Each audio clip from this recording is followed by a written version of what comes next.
TGT commission बहुत सारे aspirants को एक सीख देके गया है और वो एक पॉजिटिव सीख भी है, एक नेगेटिव में भी हम देख सकते हैं। तो बहुत सारे एस्पिरेंट्स ऐसे भी हैं जो एकदम से टूट चुके हैं कि अब हम नेक्स्ट टाइम नहीं फॉर्म फिल करने वाले हैं, हम पढ़ाई बिल्कुल नहीं करेंगे, बिल्कुल ही छोड़ देंगे, नहीं हो पाएगा। लेकिन कुछ ऐसे हैं जो उस चीज़ को अचीव कर चुके हैं अपनी मेहनत से, अपनी जो भी है हार्ड वर्क से, है ना, वो उस चीज़ को वो प्राप्त कर चुके हैं। लेकिन कुछ हैं जिन्हें अच्छी खासी सीख भी मिली है, उनमें से मैं भी एक एस्पिरेंट हूँ। तो मैंने भी बहुत सारी गलतियाँ की हैं जो मुझे लगता है किसी भी एस्पिरेंट्स को नहीं करनी चाहिए। और जो भी हम हुए ना फेल तो ये जो ये फेलियर है, आप बोलो कि फेलियर आपको ना, मतलब फेलियर अपने आप में ही एक सक्सेसफुल चीज़ है। आप ये नहीं बोल सकते कि आप फेल हो गए तो आप कुछ नहीं कर सकते। इनफैक्ट अगर आप फेल हुए हैं तो आप उससे और ज़्यादा बेटर कर सकते हैं, है ना। उस चीज़ को छोड़ देना कोई सॉल्यूशन नहीं है, ये मैंने कुछ ही दिनों में सीख लिया। जब से मैंने टीजीटी के वीडियोस डालने स्टार्ट किए तो आप लोगों ने ही मुझे सिखाया कि अभी तो जीना है, अभी तो उम्र ही क्या है, हमें और आगे बढ़ना है। और डेफिनेटली हम आगे भी बढ़ेंगे अगर हम कोशिश करेंगे। तो अगर हम कोशिश ही नहीं करेंगे तो फिर तो कुछ नहीं होने वाला। तो बहुत सारी गलतियां हैं। फर्स्ट ऑफ ऑल कि उस टाइम मैं अपनी बात कर रही हूँ कि उस टाइम मैं स्कूल में थी, टीच करवा रही थी बच्चों को। तो फिर मुझे लगा कि इसके साथ साथ ही स्टडी हो जाएगी, कोई प्रॉब्लम नहीं होगा। लेकिन साथ में ट्यूशन भी था, तो फिर आसान लगता है बोलना कि आप तो टीचिंग में ही थे, आपने ऑलरेडी वो चीज़ें सीखी थी, ऑफ कोर्स सीखी थी, लेकिन उस लेवल तक पहुंचने के लिए सिर्फ उतना ही काफ़ी नहीं था। मुझे लगता है बहुत ज़्यादा एडवांस स्टडी की ज़रूरत थी और थोड़ा सा कोऑपरेशन की ज़रूरत थी और अपने आप पे थोड़ा फोकस करने की ज़रूरत थी, डिसिप्लिन को मेंटेन करने की ज़रूरत थी। और जो नोट्स बनाए गए थे उन नोट्स को एटलीस्ट 5 टाइम्स रिवाइज करने की ज़रूरत थी और बहाने बनाने की ज़रूरत नहीं थी। कोई भी एक्सक्यूज़ उस टाइम नहीं चलने चाहिए थे। ये बहुत सारी मिस्टेक्स हैं जो मैंने की हैं। और मैं ये भी नहीं बोलूँगी कि मैंने स्टडी नहीं की, भाई मैंने स्टडी की है। लेकिन मैं बताऊँ तो मैंने सिर्फ 2 मंथ ही स्टडी की। वो सडनली एकदम से कि सिलेबस आए, और पहले तो ये होता है कि वैकेंसी तो आएगी नहीं, देख लेना वैकेंसी तो आएगी नहीं, कुछ भी कर लो। लेकिन ऐसा नहीं था, हम गलत थे। कई लोग सही थे जिन्होंने बोला था कि डेफिनेटली वैकेंसी आएगी, आप प्रिपेयर हो जाओ। नहीं हुई मैं तो अपनी भी गलती मानना मुझे लगता है कि एक सबसे बड़ी सफलता है एक इंसान की, अगर वो अपनी गलती को एक्सेप्ट करता है। और मैं हूँ ऐसी, मैं मान लेती हूँ कि हम ऐसा नहीं हो सकता ना कि हमसे भी गलती ना हुई हो। ऑफ कोर्स गलतियाँ सबसे होती हैं और उन्हीं से ही सीखा भी जाता है। ऐसा नहीं कि गलती हो गई तो माने भी ना और आगे सीखेंगे भी क्या फिर हम लोग, है ना। तो स्टडी एकदम से सिलेबस भी आपको पता है कितना ज़्यादा डिफ़िकल्ट सिलेबस आया था, ये भी एक बहुत बड़ा एक्सक्यूज़ है, आप सोचो उसको। क्योंकि वो भी तो एस्पिरेंट्स है, सबके लिए ही सिलेबस उस टाइम पे आया था। ऐसा तो नहीं है कि सिर्फ मेरे लिए ही आया था या आप लोगों के लिए ही आया था, है ना। सबके लिए, ओवरऑल सारे ही स्टूडेंट्स के लिए वो सिलेबस आया था। और हम में से ही वो स्टूडेंट्स हैं जिन्होंने सिलेक्शन भी लिया है उस साइट पे। तो मैं मानती हूँ कि मेरी ही 99% गलती है खुद की। मैंने ही खुद पे फोकस नहीं किया, मैंने चल नहीं दिया कि चलो अगर अर्निंग हो रही है ना, थोड़ा बहुत पैसा अगर इंसान के पास आने लगता है तो वो नहीं छोड़ना चाहता है उस चीज़ को और अपना लॉन्ग टर्म के लिए भी नहीं सोचता है। उस टाइम सोचता है कि चलो हो जाएगा, अभी गुजारा चल रहा है, काम चल रहा है तो डेफिनेटली अच्छा ही है, कोई बात नहीं, बाद में सोच लेंगे। तो ऐसा बाद में सोचने के लिए सोचते सोचते आज फेलियर है, मेरी लाइफ में फेलियर है, जो कि नहीं होना चाहिए था, है ना। और बहुत सारे एक्सपीरियंस तो लोग मानते भी होंगे कि अगर आप टीचिंग लाइन में थे तो बहुत सारी चीज़ें ऐसी होंगी जो उस पेपर में आई थी और वो आपने पढ़ाई होंगी बच्चों को। डेफिनेटली मैंने बच्चों को पढ़ाई थी, तो उसमें से बस 2 या 3 ही क्वेश्चंस थे जो मैंने बच्चों को पढ़ाए थे उसमें से आए थे। बाकी तो अगर आप लेवल देखिए तो ग्रेजुएशन, पोस्ट ग्रेजुएशन इतने तक का वो लेवल रखते हैं, नॉर्मल है वो लोगों के लिए।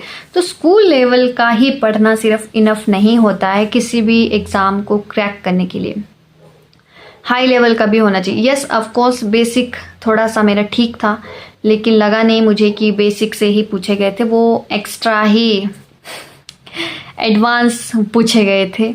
एक ही क्वेश्चन को बहुत ही घुमा फिरा के बहुत ही क्रिटिकल तरीके से पूछा गया था उस टाइम। तो क्या ही बोलने, चलो एक दूसरा ये भी हो सकता है कि मेरी किस्मत में भी ना लिखा हो, और क्या पता भगवान जी चाहते हों कि आप एक बारी और ट्राई करें और आप किसी और सब्जेक्ट में कर पाएँ, या फिर यार और वैकेंसी आए तो उसमें कर पाएँ, अभी आपके लिए जगह नहीं बची है तो ये चीज़ ऑफ कोर्स हो सकती है, ये अब हम मान ही सकते हैं और क्या कर सकते हैं, इसके अलावा और कोई चांस नहीं है।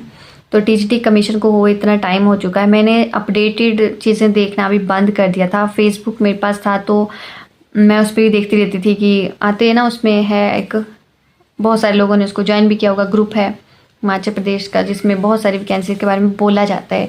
जब रिज़ल्ट आता है तो वो बता देते हैं, फटाफट से अपडेटेड रहते हैं, रखते भी हैं हम लोगों को। तो मैंने उसको छोड़ा कि नहीं अब नहीं, एक होता है ना अपने अंदर ऐसा आ जाता है कि इनका सिलेक्शन हो रहा है, इनका सिलेक्शन हो गया, अब मेरा तो इसमें नेम ही नहीं है, तो क्या ही करना है इसको देख के, क्या ही करना है इसको अपने फ़ोन में रख के।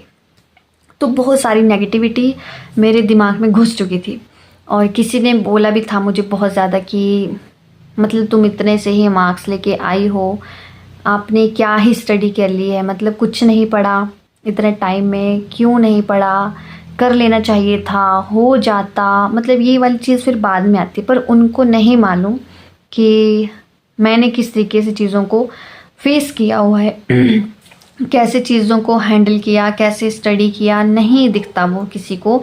अगर किसी को दिखती है तो वो है आपकी सफलता, सीधा वो। अगर अभी मेरा चैनल देखो बिल्कुल नॉर्मल है, बिल्कुल ही कम, अगर बोलूँ बिल्कुल ही कम है ना, ऐसे चल रहा है, लो लेवल पे चल रहा है, लेकिन कभी टाइम भी ऐसा, देखो टाइम पलटते पता नहीं चलता, क्या पता कभी ऐसा टाइम आए कि बहुत ही ज़्यादा अच्छा चलने लग जाए, तो फिर वही लोग आपको बोलेंगे अरे तुमने तो बड़ी जल्दी अचीव कर लिया, तुम्हें तो कोई मेहनत ही नहीं लगी, तुमने कुछ किया ही नहीं। तो लोग सिर्फ आपकी ना सफलता को ही देखने के लिए आते हैं, उसके आगे का पीछे का उनको कोई लेना देना नहीं है, आपकी मेंटल हेल्थ से कोई लेना देना नहीं है, आपकी फैमिली प्रॉब्लम से कोई लेना देना नहीं है। उनको लेना देना है अगर आप सक्सेसफुल होते हैं तो एक तरीके से चिढ़ है उनको, ऑफ कोर्स वो तो दिखती है ना। और दूसरा ये कि हाँ अच्छा ऐसा हो गया वैसा हो गया, आपने तो कोई मेहनत ही नहीं करी होगी, थोड़ी सी मेहनत की होगी, उसमें मिल गया होगा आपको कुछ, आपकी किस्मत भी अच्छी होगी, आपका लक अच्छा होगा। तो ये सारी चीज़ें मुझे लगता है एकदम से बेकार है, इन चीज़ों का बोलने का कोई मतलब नहीं है। तो मेन फोकस अब मेरा यही है कि मैं अब स्टडी पे ही ध्यान दूंगी, और मेरे व्लॉग इसी टाइप के ही आते रहेंगे।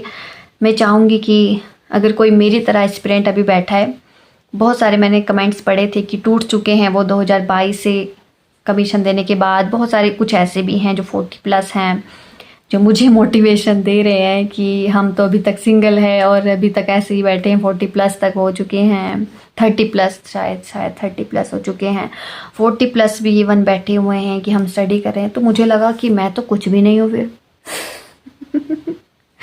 मैं तो फिर बिल्कुल ही यंग में ही आ गई कि अभी तो मैं कर सकती हूँ। और कुछ मेरे फ्रेंड्स ऐसे भी हैं जो मुझसे भी छोटे हैं, तो वो शायद मुझसे भी ज़्यादा यंग हैं, वो उनके पास और भी ज़्यादा टाइम है।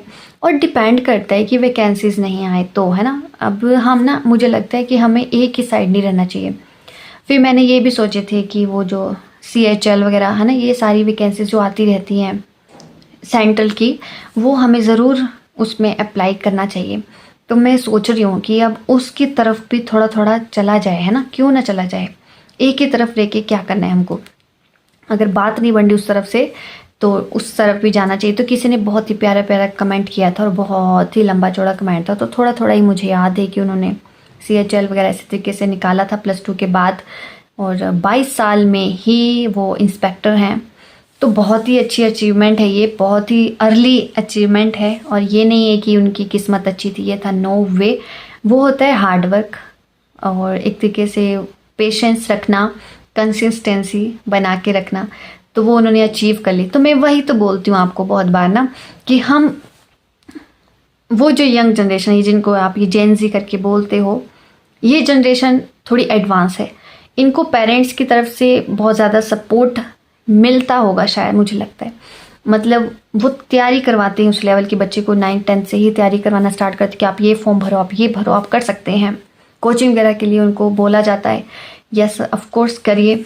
जो लोग सिटीज़ में रहते हैं उनको, है ना, गांव में तो अभी भी जेन ज़ी वैसे ही हैं जैसे थे तो फिर वो चीज़ें उनको बेनिफिट मिलता है। और मैं उस जनरेशन की हूँ जहाँ पे हमें प्रॉपर तरीके से गाइडेंस नहीं मिला, नहीं बताया गया कि आप +10th के बाद आप क्या सब्जेक्ट में क्या करो, नहीं बताया गया। आपकी अगर +2 हो जाती उसके बाद क्या करोगे, नहीं बताया गया।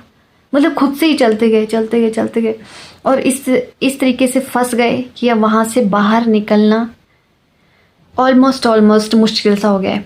ऑफ कोर्स कर सकते हैं हम अभी भी बहुत कुछ, लेकिन हो जाता है ना ऐसे। अगर हमें उस लेवल पे नहीं मिला तो मैं सोचती कि हम अगर थोड़ा मोटिवेशन मिला होता तो शायद मैं इस फील्ड में तो बिल्कुल नहीं आती। जैसे वो 22 ईयर्स में ही अचीव कर चुके अपने गोल, तो शायद मे बी 23 या 24 या 25 से पहले मतलब हो जाती है, अपने पैरों पे खड़ी हो जाती है, मेरा ये मानना है। तो हम वो जनरेशन में आ चुके हैं कि अब हम फर्स्ट हो गए हैं ना हम अब क्या सोचें, हम सोचते हैं अब ये भी भर दें, अब वो भी भर दें, ये भी कर लें, वो भी कर लें। मेरा मैथ्स भी अच्छा नहीं है तो उसमें मैथ्स सेंट्रल में ज़्यादातर मैथ्स और साइंस ज़्यादा रहता है ना। तो वो चीज़ें भी अगर आपकी अच्छी नहीं है तो फिर आप कैसे कर पाओगे, बोलो। मेरी तो नहीं है, मेरी SST नॉर्मल है, इंग्लिश थोड़ा सा अच्छा है, और मैं बोलूँगी GK नॉर्मल है, बस। हिंदी ग्रामर अच्छा है, हिंदी ग्रामर ठीक है, मतलब ज़्यादा अच्छा नहीं है। साइकोलॉजी भी ठीक ठाक है।